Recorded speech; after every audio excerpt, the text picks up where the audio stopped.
mayor will begin the press conference. We'll begin the press conference this morning. The mayor will begin, followed by our police chief, then the FBI, the district attorney's office, and then the U.S. attorney's office. We've been working and coordinating with all local and state and federal officials, and so the mayor will give us the beginnings of the updates on this press conference. Thank you all for coming. Chief Allen, I'm going to turn it over to Chief Allen for all the specifics. The outpouring of support we've had from across this nation and across this world has been phenomenal. El Paso is a resilient city. This will not define us, and we will move ahead. Let me turn it over to Chief Allen. Thank you, Mayor. Basically, the facts of yesterday that were reported are still in place. Nothing's really changed. We're beginning to remove the bodies from the scene so that the scene can be alleviated and turned over to the public again. Later today, we'll be releasing the mug shot of the individual that's been arrested here. And with that, basically, if you have any questions, we'll provide that information to you after everyone here speaks in turn, all right? Okay. Thank you. Good morning, Emerson Bowie. To date, the FBI continues to look at a number of different potential crimes to be charged. We have initiated our domestic terrorism hate crimes fusion cell. That fusion cell is comprised of agents, intelligence analysts from the field office, as well as other places in the United States, and at our headquarters level, experts from our criminal investigation division, as well as our counterterrorism division, who look at all the various pieces of evidence, and they correlate that information to ensure that we're sharing properly and we can pursue a criminal investigation, i.e. potentially civil rights hate crime, along with any potential domestic terrorism charges that might be possible as well, and ensure that both cases can run parallel. I would just like to remind everyone that anyone that has information regarding this incident can go to our website that we have posted, http://www.fbi.gov El Paso shooting. That website will allow you to load any video that you may have captured during this incident and provide information if you have additional information to provide us in our efforts in this investigation. We have completed 3 search warrants outside of this jurisdiction, and we continue to look at all other avenues and investigative leads as they are coming in. I'm Jaime Esparza. I'm the district attorney. It's a very difficult time for our community. It's really with a heavy heart that I talk to you, but we are in the process of working together with all law enforcement, especially the El Paso Police Department, the Texas Department of Public Safety, and the FBI. Also with the U.S. Attorney's Office. We will proceed with the investigation. I can tell you from the outset, the state charge is capital murder, and so he is eligible for the death penalty. We will seek the death penalty. The loss of life is so great. We certainly have never seen this in our community. We are a very safe community. We pride ourselves on the fact that we're so safe, and certainly this community is rocked and shocked and saddened by what has happened here yesterday. But we will proceed in an orderly fashion, and certainly we'll get ready for trial and the prosecution of this person. But if I left you with anything, it wouldn't be what we're going to do forward. I would ask you to think of the 20 lives that were lost. Those were persons in our community, and we will miss them. And all of the victims who either suffered physical or emotional impact from what happened. We are just not a community that really, this is not us. We are like the bright sunshine today. That is us. We are a really good and loving community, but we will hold him accountable. Thank you. My name is John Bash. I'm the United States Attorney for the Western District of Texas, which covers El Paso. My grandmother has lived here for 50 years. She's 91. Since it was a much smaller community, I don't think she's ever seen anything like this in this community. My mom grew up here. My dad went to college here. I lived here when I was very young. It's been devastating for the community. I've been unbelievably impressed by our first responders, by the DA's office, by our police, FBI, in the work they've conducted. We had a very long night last night working this case. I've been in close consultation with Attorney General Barr. We are conducting a methodical investigation with our partners, a careful investigation, but with a view towards bringing federal hate crimes charges under 18 U.S.C. 249 and federal firearms charges, which carry a penalty of death. We are seriously considering those charges, and we're going to conduct a methodical and careful investigation with a view towards those charges. We are also treating this as a domestic terrorist case. There's a statutory definition of domestic terrorism at 18 U.S.C. 2331. This meets it. It appears to be designed to intimidate a civilian population, to say the least. We are treating it as a domestic terrorism case, and we're going to do what we do to terrorists in this country, which is deliver swift and certain justice.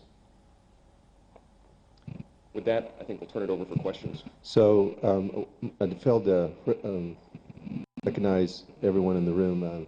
The commander with the Department of Public Safety, and my name is Tommy Gonzalez, city manager.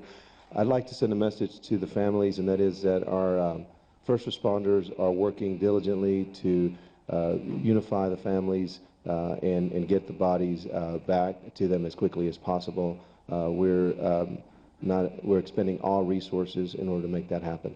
We'll open it up for questions now. Can I ask you, yesterday there was some hesitation to absolutely positively say you believe it's a hate crime. Are you closer to that now, or can you now say that you are virtually certain this is a hate crime? Basically, from the manifesto that we first saw, we have to attribute that manifesto directly to him based on that information in that manifesto. That's where that came from. And so we're going down that road. It's beginning to look more solidly like that is the case. And a follow-up question, if I could, sir, to any of you. We spoke to some people who were quite distressed last night. They did not heard from family members who were there. Is that being resolved right now? I know that you feel it might be hard for them too, but what is their situation? We've got a reunification center that's turned into a grieving center over in the central area where the event took place pretty much. And as a matter of fact on that, I'd like to ask the media to be respectful of the families right now. We've been getting complaints that the media have been overburdening them with questions when actually they're more concerned about finding out about their loved ones. So we ask you respectfully to abide by their wishes. But with that being said, we're looking at all responders and everyone who's been on the ground participating in this event. We're providing them references to alleviate their suffering. Chief, let me ask you, has the suspect been cooperative? Yes, he has. You used the term horrific yesterday to describe the scene. There's not words you can place to say something like that. You know, you have to see it for yourself. When I first got into this job, I never knew there was an odor to blood, but there is. And until you firsthand see that, my description of it as far as horrific will be unserving as far as what that scene looks like. So I can't tell you what that means other than for the normal individual that doesn't have to deal with that on a day-to-day basis, it will leave an impression that you will never forget. I'll just leave it at that. The U.S. Attorney said this asked the question being cooperative. What has he told you so far? Well, I can't get into the details of that. Again, we have to be respectful of the fact that this person still has his rights. And even though he's cooperating, we still have to keep that in play to make sure the investigation goes forward successfully. Chief, I'm sorry, sir. You said that the suspect purchased the firearm legally. Do we know where this rifle was purchased? Not at this time. I'm sure we'll find that out later with the help of our federal authorities, but right now those are particulars about the investigation that I think that we need to maintain within our purview. I'm sorry? Is he what? Was he allowed to openly carry that weapon? That's allowable in the state of Texas, yes. So up until the point he opened fire, he was not committing any kind of crime? Technically. Of course, normal individuals seeing that type of weapon might be alarmed, but technically it was in the realm of the law. I'm sorry? The surrender yesterday, you described briefly. Can you give us more details about where that was, how they found it, and how that interaction took place? Well, approaching or responding officers, I believe the Texas Department of Public Safety was involved in that particular arrest. When he saw the officers approaching the scene where he was at, he basically surrendered, and that was over on the farther west side from the shooting site. Was he in a vehicle? I believe he was. I can't confirm that as a matter of fact, but that's where I believe he was. Question for the gentleman with the FBI. Of those 3 search warrants that were outside of this jurisdiction, can you tell us specifically where those are? They occurred in the Dallas area, where the individual in question is from. And I believe there was some media coverage of those residents when we did it. So, again, we continue to do the investigations. Not going to give any particular detail as to what was found and things like that, but a lot can transpire in 24 hours. And as we continue the investigation to gather information. When you say cooperative, can I just get some clarification? I know you can't give us specifics, but is it substantively cooperative? I mean, someone can just say yes or no, that's my name. Is there substance to the cooperation? Without giving details, I understand it's a tricky area. Yes, he was forthcoming with information. He basically didn't hold anything back. Particular questions were asked, and he responded in the way it needed to be answered. A lot of people have said regarding the domestic terrorism, people in the public have said, that's what they thought it was from the moment they first heard about it. But can you walk us through the process of understanding how it becomes a legal definition and why there is a process that takes time before you declare it that? Well, there's a statutory definition of domestic terrorism under federal law. Can you all hear me? There's a statutory definition of domestic terrorism under federal law. I think I mentioned earlier 18 U.S.C. 2331, and that definition matters for a variety of purposes. It has factors. I won't go through all of them, but the key factor here is it appears to be an intent to coerce or intimidate a civilian population. That's met here. The attack, from what we know in the public record, certainly appears to be intended to intimidate or coerce a civilian population. So we're treating it as a domestic terrorism case. As the FBI special agent in charge said, they have activated the domestic terrorist fusion cell at the FBI, and so we're going to treat it that way going forward. Sí.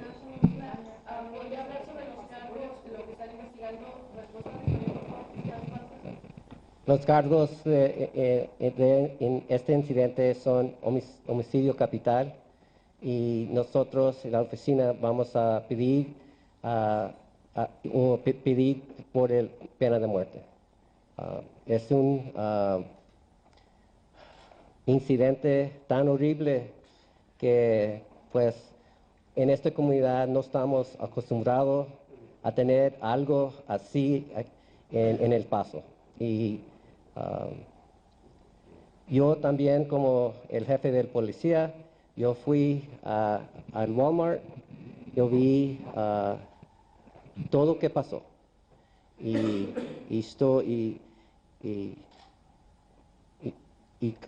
yo sé que el pena de muerte es algo muy fuerte, pero en esta ocasión es algo que es necesario.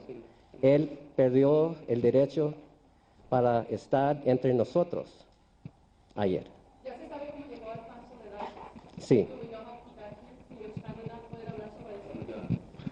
We're going to close out the press conference, and I'd just like to say that we want to thank everyone who's reached out to City of El Paso, and also want to send our condolences to Dayton, Ohio, and for what they're grieving as well. Again, the first responders, we cannot say enough with the way they responded and the way they handled this. Thank you. And if you could, media, if you could make sure you get as much information to those loved ones that have been impacted. Thank you. Thank you. Thank you all. City manager. Hello. Una pregunta. Thank you. Sí, cómo no. En México están desesperados por saber algunos desaparecidos que no saben de sus gentes. ¿Tenemos alguna lista de los mexicanos muertos? Sí, podemos hablar con usted en la próxima. Thank you all. ¿Cuándo dijo que van a hablar de eso?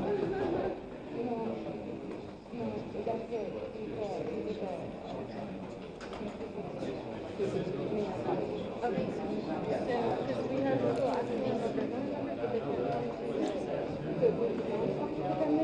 Put one.